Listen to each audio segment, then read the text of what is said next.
The Republicans left their convention in Milwaukee revved up and ready to go. And now it's Chicago's turn, and the Democrats who are hoping for a convention bounce. This is a fight to make real the promise of America for every person in our nation. It's now a whole new ballgame. Our next president brings the joy. And this is a whole new conventional wisdom. Welcome, everybody, to a very special edition of Conventional Wisdom. As you know, this was a podcast created to get you up to speed on the Republican National Convention that was coming to Milwaukee and did occur in July. But we thought it was only fair, with Chicago being the home of the DNC and Wisconsin playing such an integral part in deciding who wins the White House, the Senate, and even the House of Representatives, that we would give Democrats their turn at the plate. So we are very happy and honored to have Ben Wikler, the chair of the Democratic Party of Wisconsin, joining us, and also LaToya Bates, who's an educator and entrepreneur and a delegate to the DNC, and she's joining us from Dodge County. I want to say welcome to you both, and I'll throw out this first question, and we'll go alphabetically, so Ms. Bates, you get to answer first. We are on the metaphorical eve of the DNC. It's a couple days away. I want you to compare your enthusiasm and optimism on this day and go back to that day following the end of the RNC, when Republicans left Milwaukee, basically deciding what they were going to wear to the inauguration. Well, I can't say I was very excited about the Republicans convention. I was pleased with the possibility that some revenue would come to Wisconsin and, of course, to Milwaukee County. I found it just was a different energy in the air. A lot of folks in Milwaukee were feeling unsafe. A lot of things happening in Milwaukee County with regard to, again, those same businesses that were looking for economic opportunities. Not just the chaos of having lots of people here, but the spirit of the people that were present in our state. But you would have to admit, they left here pretty energized and pretty optimistic for their chances in the fall. I'm sure they were very optimistic and energized. They seemed to be very pleased with what had taken place. I can't say that I shared that same enthusiasm, but it was great that they were leaving. Ben, the same question to you. Are you more optimistic, or were you not unoptimistic on that Friday following the RNC? I'll be honest, that the Republican convention, it was a, for the most part, kind of disciplined, well-organized presentation of the Republican argument. And then Trump's convention speech came along, which was a rambling hour-and-a-half mess. And watching that, I kind of got this spider sense of like, I think we can defeat this guy in November. But you could see the Republican Party had come together under Trump and the MAGA banner, J.D. Vance, the most extreme and frankly kind of weird far-right nominee for vice president that I've seen in recent memory. And we knew we had a fight on our hands. And on the Democratic side, there was a big debate raging about the future of our ticket in a way that was moved focus away from the work we need to do to communicate with voters about the stakes in the election. So that was a hard moment. I'll be totally honest. But you're optimistic. How optimistic are you going into your convention in a few days? It is a changed world. I'm so fired up. That weekend, President Biden took a really courageous and selfless act. He decided to pass the torch as their nominee. And then he endorsed Kamala Harris. And Vice President Harris emerged from that moment and united the party in the space of about 48 hours, became our presumptive nominee, started campaigning on a tear through Wisconsin, through the country. We had a massive rally in West Allis, Wisconsin on the Tuesday after the Republican convention. She and future Vice President Walz were just back in Eau Claire, Wisconsin, 12,000 people in a field cheering their heads off. And we can feel this energy surging through the state that is also showing up in every metric that we can track, from volunteer engagement to job applications to donations to answers when we knock on people's doors. All of that makes me feel this gust of energy that is propelling us towards the convention in Chicago, and I think potentially towards making history in November. LaToya, that act that Ben just talked about from President Biden to say, all right, I've hung on long enough, you take the reins. What did that mean to you as a delegate? It was tough for me. I will be very honest. There was a lot of concern with debates and age and all of these things, but I saw a president that had really given his life for his country, and I really supported all of the sacrifices that he made. And at the same time, there comes a time in your life where it's time to turn the page. And it was really wonderful that he did take time. He committed what we all can consider a very selfless act for the sake of our country and our democracy. And it's really great. I love what he said, that he picked the right person when picking Vice President Harris was one of the best decisions of his life, because as you can see, she was able to step in, step up, and really help us during this somewhat of a transitionary period. I know some folks may or may not have known how amazing she was when she ran for office previously, but she really did make her desires known, her campaign known, and she did so in a way that respected our president as well. And I really do appreciate that. This is only the second time in my lifetime that a sitting president with eligibility left had said, I'm not running, I'm out. And I was 4 the last time that happened, 1968, which will make Monday night speech by the president all that more remarkable and historic. Ben, what would be your advice to the president? And I'm going to ask you, LaToya, the same question. What do you want to hear from him? What do you need from hear from him? And do you think there'll be a dry eye in the place? I don't think there will be a dry eye. The Democratic Party it's a huge coalition. We're a big tent party, but we're united by a few core principles about love of our country, about a belief that we all do better when we all do better, and that every person has some fundamental dignity that is deserving of respect.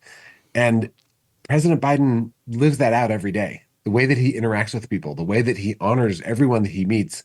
And he's lived that out through his policies as president of the United States in a way that has been just astonishing to see. In a moment when people thought bipartisanship was dead, he passed bipartisan bill after bipartisan bill to make life better for everyone.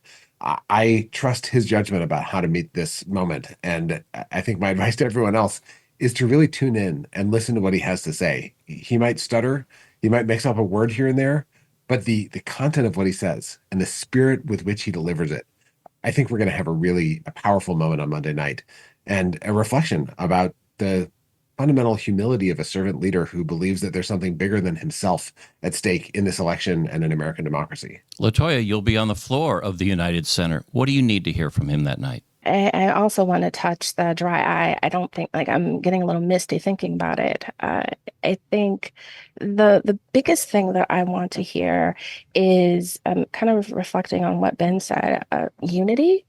We talk a lot about parties, and parties in our country are important for a variety of reasons. But at the end of the day, our president has supported a country. And it didn't matter if you were red or blue or purple or anywhere in between. He has worked to make sure that the best needs of our country are met and that people are seen and their voices are heard. And I want him to take a bragging moment and talk about that and the pathway forward that includes all of the people. Now, I live in Dodge County. It is known for being a very highly Republican county, and I'm running for state assembly as a Democrat in Dodge County. And part of that is because of the great example that President Biden has made and all of these great elected officials. That big tent metaphor that Ben mentioned, there is space for moderate and conservative and everything in the Democratic Party. But even if you're not in the party, our president has a job and a responsibility and a duty, as do all of the electeds, to be a voice for all of the people and see them. And again, I want President Biden to talk about that and a unified party, but also a unified country moving forward. I was asked, and this is to both of you again yesterday, what Tim Walz brings to the ticket because he's from next door in Minnesota.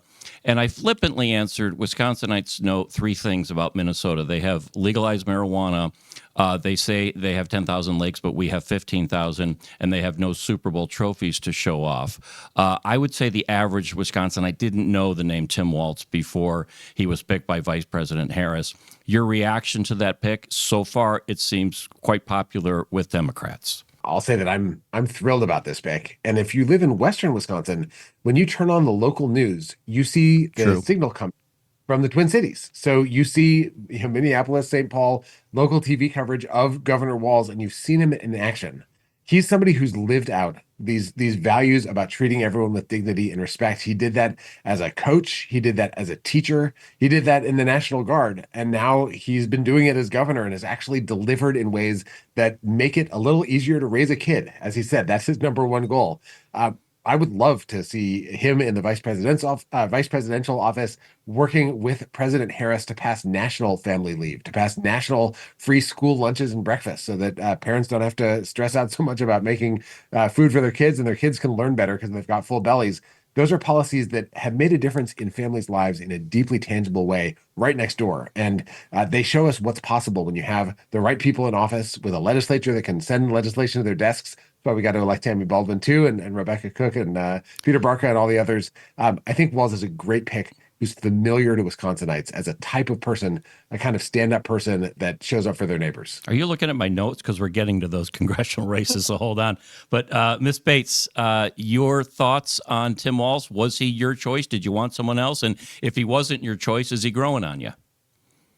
I can honestly say that I don't know how a president, I've claimed it already, Vice President Harris, future President Harris, made the decision. I think she had a very nice bench of great candidates. You give me someone who grew up in a rural area, who's a teacher.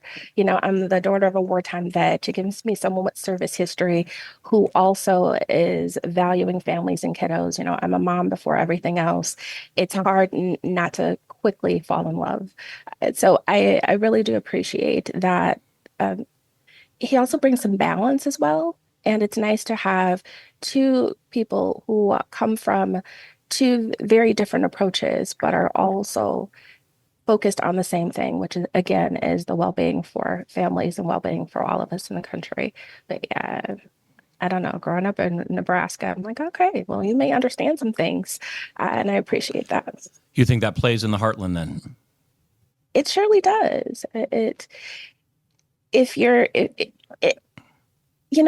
think from a training perspective, you have folks that either have learned experience or folks that you can teach, but that learned and lived experience, it can't be taught. It brings a different level of commitment and empathy and understanding versus folks who are really trying hard to reach across the aisle and do good work. So yeah, I do think that that's going to have an impact. He's one of us. Ben, can I make a prediction on what he's going to be doing every Friday night from here until the election? If you were in charge, would you not have him at every Friday night football game from Pennsylvania to Michigan to Wisconsin and then back maybe through Ohio, all these football crazy states that are winnable? I was literally texting this morning with someone about the idea of a Friday Night Lights football tour for the vice president. I think that's a great idea, and I hope that the Walz team is watching right now. This is someone who connects with people right where they are. And I will say that to pick up on Ms. Bates's point, more than half of Wisconsinites live in communities of 15,000 people or less. This is a state of, we have the Milwaukee's and Madisons, and we also have so many smaller communities. And Governor Walz, he grew up in a town of, a few hundred people, and now he's the governor and is right there in the big capital city. He understands all the different kinds of communities that make up a great state like Minnesota and make up a great state like Wisconsin and a great country like the United States. And that really counts for something. People want to know that they're seen and understood by the people who have the power to make their lives better or worse. And you can see that in Governor Walz, and you see that in Vice President Harris, who lived in Madison, Wisconsin, not far from where I live, for a couple of years when she was a kid. So that's something that I appreciate about her too. I love his line about there were 24 people in my graduating class and 12 of them were my cousins, which just kind of shows his affinity for small towns. And you mentioned 15,000 or less. So that gets me to my hometown of Baraboo, Wisconsin, which as Baraboo goes, so goes the state. I went back in 2020, it went for Biden. In 2016, it went for Trump. How do you, and this is where you get the 20,000 votes. You win a little in Baraboo, win a little in Reedsburg, you win in Manitowoc. Well, I'll just chime in on this. The Baraboo News Herald, the day after News Republic, Baraboo News Republic. Excuse me, the News Republic. Yeah, I think you were trying to question my Baraboo roots there. So good job. That was a test. That was a test. I know. the Baraboo News Republic front page the day after Harris and Walz were there in Eau Claire, and a couple hours to the north. The front page was this huge photo of the two of them holding their hands together in front of a huge roaring crowd with the headline "Joyful Warriors." And if that's what people in Baraboo are waking up to on their newspaper front page, that says a lot about what people are seeing in these candidates and what is refracting through local media, trusted journalists, and news outlets all over the state of Wisconsin. We are organizing there. We've been knocking on doors there all summer, and we have volunteers who are so fired up to organize all over Sauk County. And you can see it in the media coverage that these candidates are earning by the way that they show up. And you're exactly right. You have to fight and organize everywhere to be able to win in this state. Shades of the Happy Warrior of Hubert Humphrey of 1968 with that nickname. Rebecca, I'm going to ask you to jump in. LaToya, I'm going to ask you to jump in if you like on these, but I'm going to ask some strategy questions. Let's talk about some congressional races. Let's start in the 8th, where Mike Gallagher said, not only am I not running again, I'm not sticking around.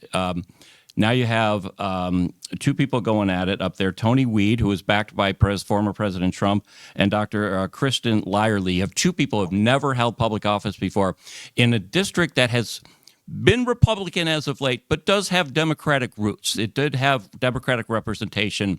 Is that a winnable district for Democrats, and if so, how? My hope is that Republicans take for granted the 8th congressional district and they ignore the huge crowds that are packing into packed halls in small towns that are meeting at bars and all over the place to hear Kristen Lyerly, Dr. Lyerly's message. She's an OBGYN. She knows firsthand the toll that the abortion ban took on Wisconsin women for the 451 days that it was in effect until a court decision said that abortion care is legal in the state of Wisconsin. We know that we're one bad election away from a nationwide abortion ban. And we're also one good election away from nationwide protections. And Dr. Lyerly understands that intimately. She understands what it means in people's lives, and she's firing people up. So I think that district is one to watch. And I know that her work is not only going to affect that congressional district, it's also going to affect state legislative races that are inside of the 8th congressional district and turn out voters for Tammy Baldwin and for Vice President Harris and Governor Walz. That race is, I think, a sleeper in this election, and folks should pay attention.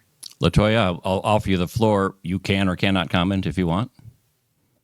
I think during a convention in July, one of the most memorable things I heard was her saying that no one knows more about women and women's reproductive systems than her, and I said, really? I'm like, oh, gynecology. Okay, makes sense. Yeah.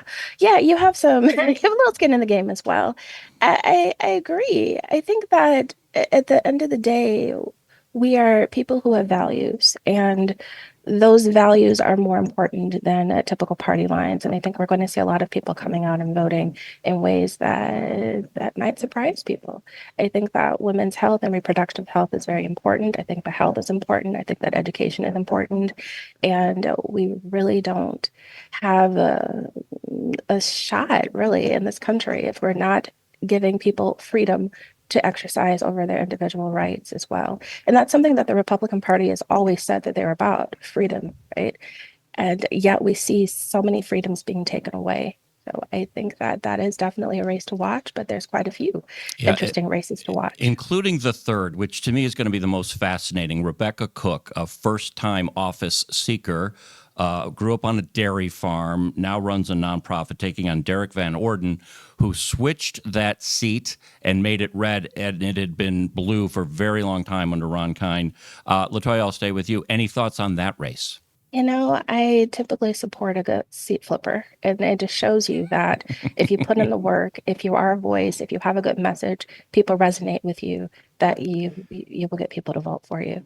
And I think that's the same thing here. You will see that people are resonating with those messages. People care about environment, people care about healthcare, people care about reproductive rights, people care about their elected officials actually representing them, listening to them, showing up.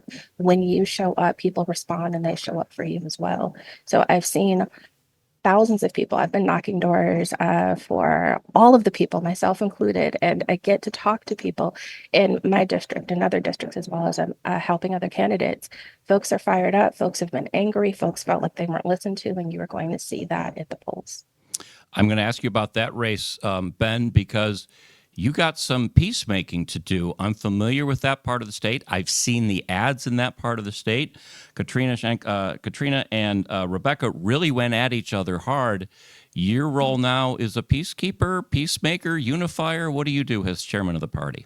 I was in Eau Claire yesterday and had a chance to sit down with Rebecca Cook, our dynamite nominee, who grew up on a dairy farm in Eau Claire. She is pure Western Wisconsin, has owned a small business, waitresses 3 nights a week while she's running for Congress, understands what working people face, and is going to go to Washington, D.C. to fight for them.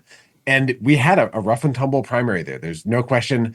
What's so exciting is that today we have a unity tour going on right now as we're recording this podcast with Rebecca Cook, Representative Katrina Shankland, and Eric Wilson, the 3 candidates supported by previous candidates in the district. They're going from community to community, talking about their shared vision for the future.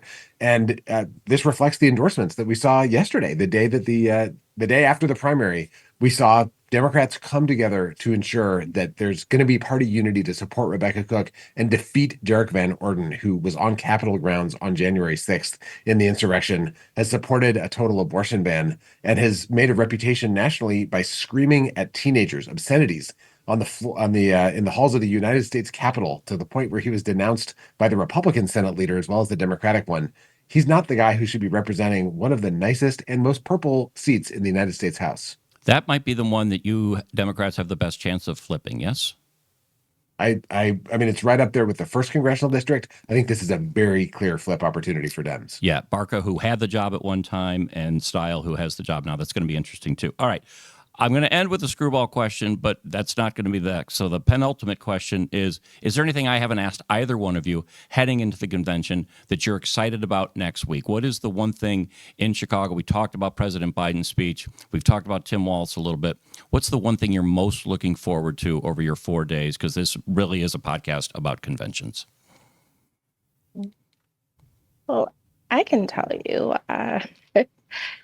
I was very focused on the work part of convention. You know, I was focused on meeting people and going to caucuses, and I think I forgot the part about being excited and being together. Mm-hmm. I love Chicago, very happy to be in Chicago. I am looking forward to doing all of the wrong dining options in Chicago, but that's a personal thing I have to struggle with. I'll just tell you right now, Wiener Circle on North Clark for your best hot dog you're ever going to have. Oh my, but continue with your thought, yeah. Okay, well, that's my new thought now. I am looking forward to being in Chicago. I love how the convention is planned, having all of these union represented hotels and really taking care to make this an exciting trip. I'm just happy to be in a place where we're having this historical moment. We have Vice President Harris on the ticket. We're having delegates to come in for this unique opportunity. I'm bringing my children with me. They won't get to be on the floor for many events, but I'm bringing my children. They'll be in the hotel. They will be present. My eldest daughter will be at some of the caucus meetings. And my being present as an African-American woman from rural Wisconsin sends a message about who we are as a state, who we are as a country, who we are as a party. I was shocked to learn that my nieces were sharing a picture with me when I was able to meet President Biden a few weeks ago, and they're telling me, if you get to meet Vice President Harris, please ask her this. And the excitement that just us being present and really does mean. So that's somewhat of a rambling answer, but the convention itself is exciting. This is a historical moment, not to be taken lightly. Being able to be present, I didn't realize the high stakes and how hard it was to get here, but I'm very thankful to be representing the 6th Congressional District. I'm excited to hear President Biden speak. I'm excited on Thursday evening. Again, I don't think there will be dry eyes in the building quite a few nights coming up next week. But there is such and energy doesn't seem to be the right word. There's just an explosive environment of folks who come up to me on the street and say how excited they are about Vice President Harris being on the ticket and how excited we are coming into convention. So I was really focused on caucuses, but now just the convention, the process, meeting people, being there as a whole is what I'm really excited about. Now these hot dogs. And Wiener Circle, yeah. Teddy Roosevelt talked about getting in the arena. You're in the arena now, and your nieces are looking up to you for that. I love that. Ben, this is not a vacation for you. This isn't even a working holiday. This is going to be work for you. What point are you going to soak it all in, though? These are 18-hour days for a state party chair during a national convention.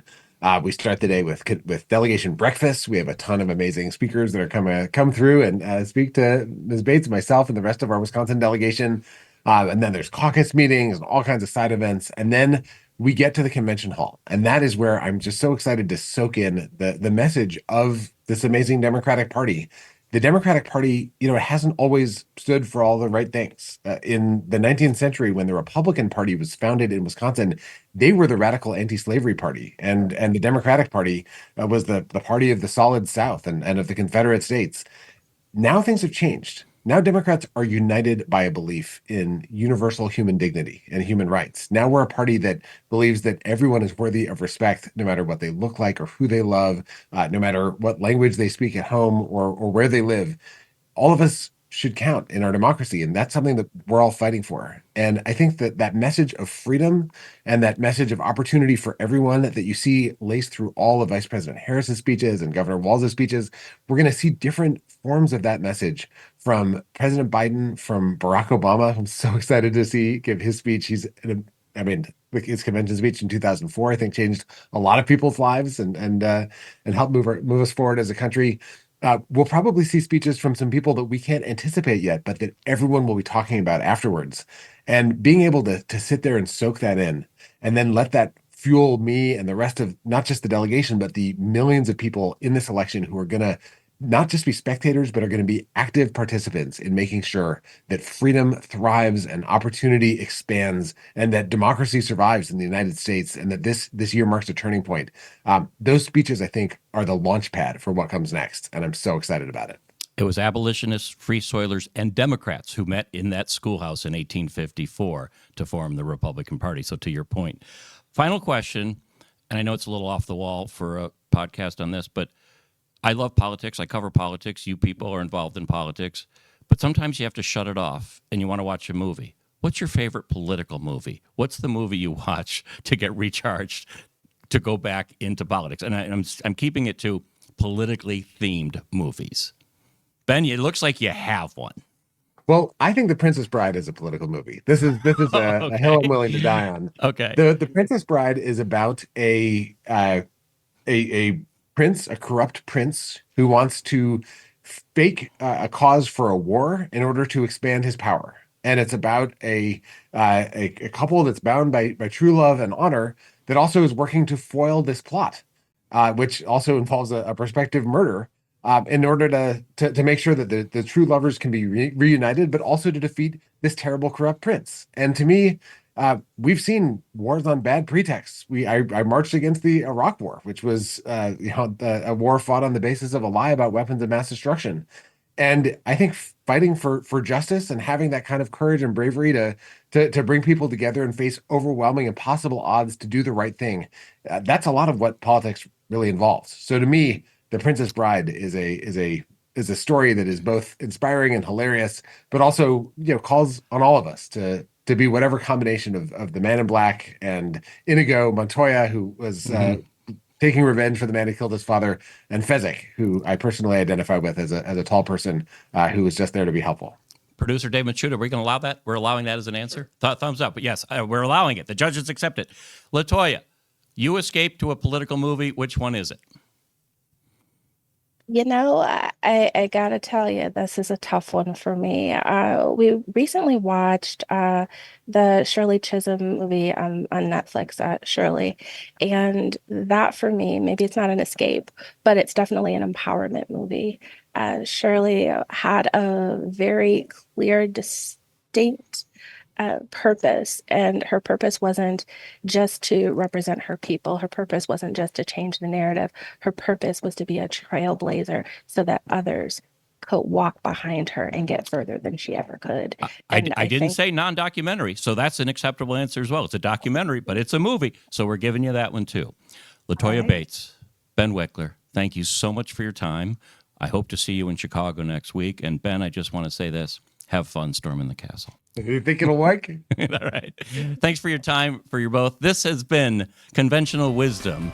Look for it online, on Fox Local, and share it with your friends if you like, because we just had a great discussion. We'll see you on the airwaves.